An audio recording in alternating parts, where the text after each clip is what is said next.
High, আমি শ্রাবণী। আজকে আমি তোমাদের সাথে একটি নতুন রেসিপি নিয়ে হাজির হয়েছি। আজকে আমি করব ফ্রাইড রাইস। বাড়িতে কিভাবে কম সময়ে ঝামেলা ছাড়াই আপনারা ফ্রাইড রাইস তৈরি করে নিতে পারবেন সেই ভিডিওটা আজকে আমি শেয়ার করব। তো চলো, আমি এখানে সবজি সব কিছু কেটে ধুয়ে নিয়েছি। এবারে চালটিকে ধুয়ে নেব। তারপরে চুলাতে আমি গরম জল করতে দিয়ে দিয়েছি। এখানে দুটো দারচিনি এবং তেজপাতা, দুটো লবঙ্গ আর সামান্য তেলটা দিচ্ছি এই কারণে যাতে আমাদের ভাতটা একটু ঝরঝরে হয়। তো আমার চাল ধোয়া কমপ্লিট হয়ে গেছে। চালগুলি এবারে আমি সেদ্ধ করতে বসিয়ে দেব। তারপর এখানে একে একে সব সবজিগুলো ভাজবো। তার জন্য কড়াইতে তেল গরম করতে দিয়ে দিয়েছি। এবারে কুচুয়ে রাখা গাজরগুলো আমি ভালো করে সুন্দরভাবে নেড়ে চেড়ে 2 মিনিট ধরে ভেজে নেব। আমার গাজর ভাজা কমপ্লিট, এগুলো আমি তুলে নেব। এরপর ভাজবো বিনসগুলো। এবারে সুন্দরভাবে 2 মিনিট ধরে আমি নেড়ে চেড়ে ভেজে নেব।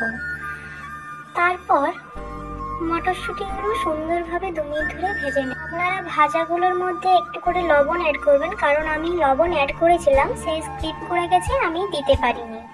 এরপর আমি ক্যাপসিকামটাও ঠিক সম্পূর্ণভাবে একই পদ্ধতিতে ভেজে নেব। সব ভাজা হয়ে গেছে। এবারে কড়াইতে দিয়ে দেব ঘি। ঘিয়ের সাথে এবারে কাজু বাদামগুলো সম্পূর্ণভাবে লাল লাল করে ভেজে নেব। আমার ভাজা কমপ্লিট হয়ে গেছে। এবারে আমি ভাতটি দেখব। ভাতটি আমার হয়ে গেছে। এবার আমি গেলে নিয়েছি ভাতটিকে। এবারে সুন্দর একে একে সব সবজিগুলো আমরা এই ভাতের উপরে ছড়িয়ে দেব।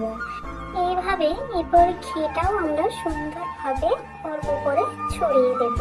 আগে থেকে আমি মিক্সার গ্রাইন্ডে আমি চিনি গুঁড়ো পেস্ট করে রেখেছিলাম, সেইটাও আমি ছড়িয়ে নেব।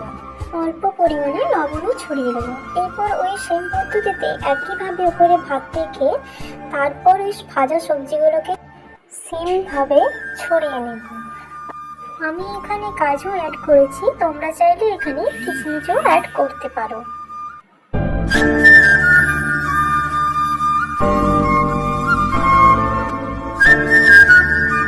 ব্যাস, আমাদের সমস্তটা কিছু ছড়ানো হয়ে গেছে।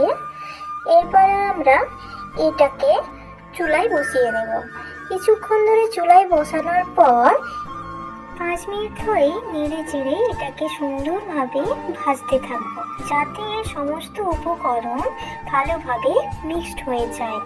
ব্যাস, এভাবে কিছুক্ষণ ধরে নেড়ে চেড়ে ভেজে নিতে থাকবো। আমার ভাজা কমপ্লিট হয়ে গেছে। এটাকে এবারে আমি নামিয়ে নেব। তো আমার ফ্রাইড রাইসটা কত সুন্দর ঝরঝরে হয়েছে, আপনারা চাইলে বানাতে পারবেন।